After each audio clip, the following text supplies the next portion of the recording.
Hi guys, I wanted to check in with you and see how everyone was doing. And I had a couple of questions about the end of World War One PowerPoint and then test. And I haven't gone in yet to look at the test. Seems like there might have been a question about a France and Germany question I had in there. So I'll go in and adjust that if I feel like it wasn't clear. So y'all don't worry about that. But I did want to make sure that we understood what we were talking about. And this is really, really important.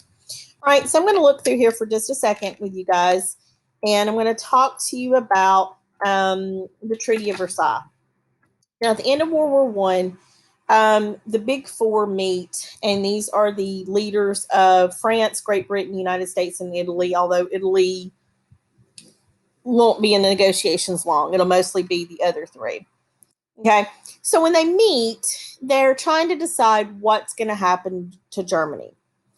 Now, President Woodrow Wilson kind of takes the lead on this, and United States Congress asked that he didn't, but he did anyway.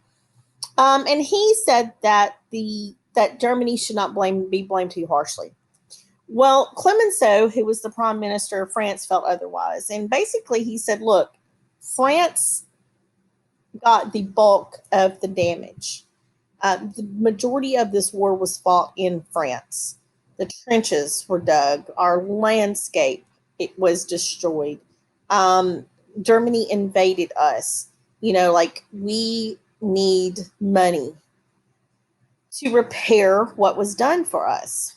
Okay, so he felt that Germany should take the blame for the war and be forced to pay reparations. And reparations is money or land or anything to pay for something that's happened. Okay, so the Treaty of Versailles is signed, and it does place the blame on Germany and forces them to accept the responsibility for causing all the loss and damage of the war. Now, we're not talking about just property damage, we're also talking about the loss of life.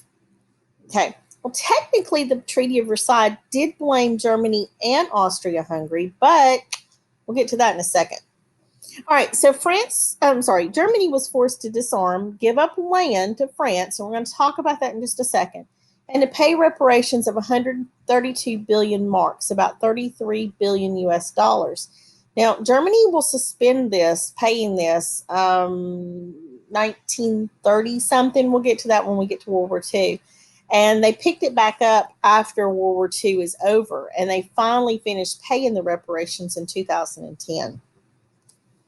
All right, so now let's talk about land for just a second and security. Now, under a war that had happened, the Franco-Prussian War, I believe, in 1871, Germany had gained land. Okay, let me show you where this land is. They had gained this land right here, Alsace-Lorraine. All right, so I'm going to go back to the PowerPoint. All right, so they had gained land, and then they had also gained land with, let me go over here, with a treaty that they had signed with Lenin from Russia. If you read the Russian Revolution PowerPoint, that treaty was called the Brest-Litovsk Treaty, and they got land, Germany did, that is Poland, or what we would call Poland today. Okay, so 1871, they got Alsace-Lorraine, and with the treaty with Russia, they got Poland. All right, so keep that in mind. All right, so in the Treaty of Versailles, it blames both Germany and Austria for the war. But Austria gets out of it because Austria Hungary is no longer a country. And they say, I'm no longer a country. Like we've separated. So, Germany, it's all you. This is called the War Guilt Clause. And when Germany, like they complain about this, all the other people part of the League of Nations and part of the treaty said, yeah, but you gave Austria that blank check. You told them whatever you need. Had you not done that, we wouldn't be in this position. Okay? So now they're blamed for the war. Austria is taking no blame. And now they're having to give up land, Alsace-Lorraine to France, and Poland back to Poland, really, because there was no one else to give it to. Russia was in part of their own civil war, so they didn't really take it back. So Poland was becoming its own country. Okay, so here's the thing. And a student emailed me and said, it doesn't really explain to me how that this was security that France really wanted. And it doesn't. I'll adjust that question, so don't worry about that. But let me explain this. Germany owned this land.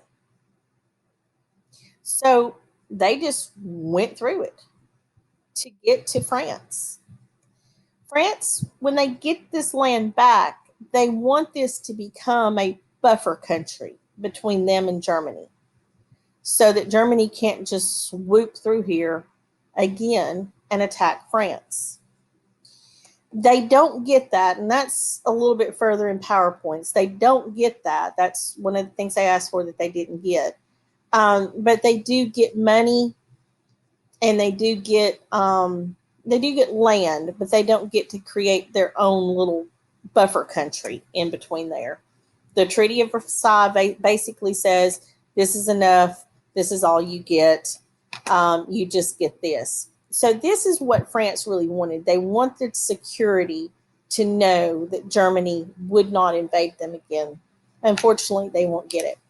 I hope that clears up some of the questions that you have in it.